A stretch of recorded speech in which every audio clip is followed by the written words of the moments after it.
Like I said, I like to keep the aggression on in late position. The blinds and antes are big. As you see, the tournament's starting to shallow up a little bit. Most of the players don't have more than 10 to 15 blinds.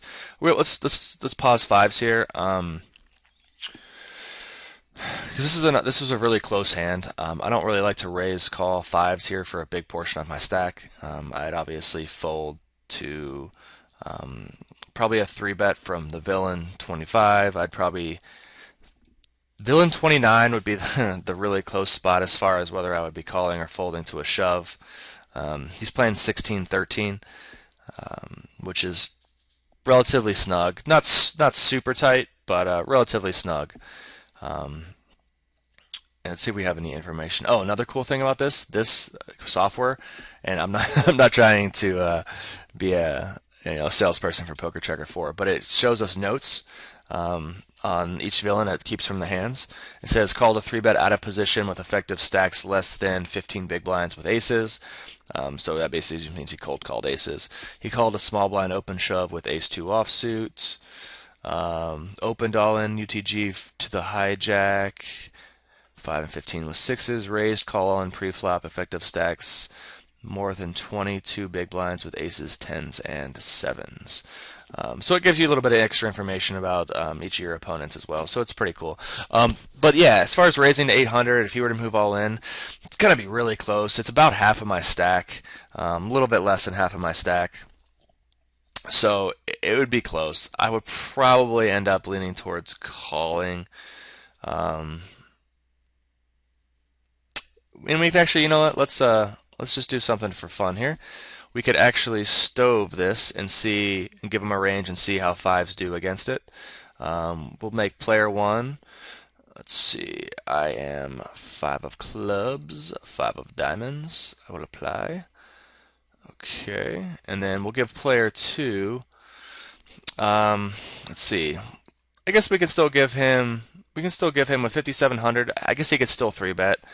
I think does he still shove aces and kings? He probably does. We'll give him aces and kings, I guess, and that's a little on the. I think he three bets those hands sometimes.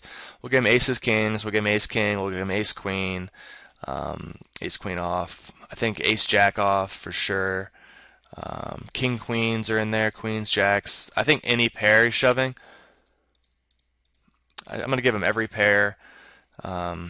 Maybe some ace 10 suited. King Jack suited, we'll leave that out. We'll give him a little bit of a tighter range here. We'll give him ace 10s, all pairs, King Queens, ace Jacks, ace 10s. Alright, we'll see how that does against him. Okay. Let's evaluate how fives do. Alright, so I'm getting about 44.5% equity versus that range. With the blinds and antes. I won't be needing. I don't think I need near that much equity, so it's probably a call.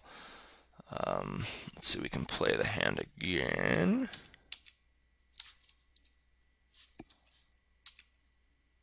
Let's see. Okay, let's play the hand again. See the pot size and everything.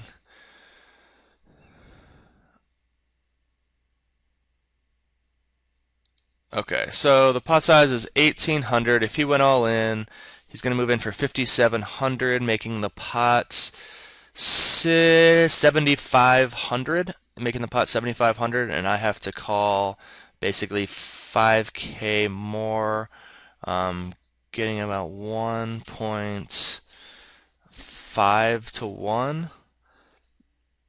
Yeah, I'm getting about 1.5 to 1, which actually I have this cool little equity chart, which we can pull up real quick. And 1.5 to 1 basically means we need about 40% equity. And as you can see with the fives, we have 44.5% equity. So that is probably going to be a call. And that's with a pretty tight range. That's taking out a lot of his other suited aces, etc. So these are actually spots where it's really good to go ahead and use your Pokerstove and use your equity charts and know what kind of equity you need to make certain calls. So yeah, I mean it's a spot where it might seem close, but if you just poker stove it, I mean this is clearly a call. I mean if we added in some other hands, like if we gave him even like some ace nine, ace eight, um, ace eight suiteds, ace eight off, even king jacks, king ten suited, king jack. Let's see, let's apply that, and then let's see how much we're at now. So we move up to 47% almost. So it's surely we'd be getting odds at yeah, look at that.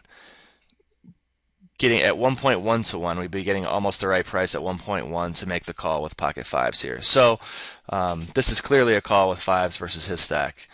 And yeah, it's nice to look at the math once in a while. I've been actually using it a little bit more than I used to, just trying to keep my mind fresh. And this equity chart helps me out a lot. A lot of times, I get confused in the numbers, and I know them generally what they should be, but this chart helps a lot. It just shows what odds and percent equity you needed to make different calls, and it helps me out a lot. So that will answer our question with pocket fives.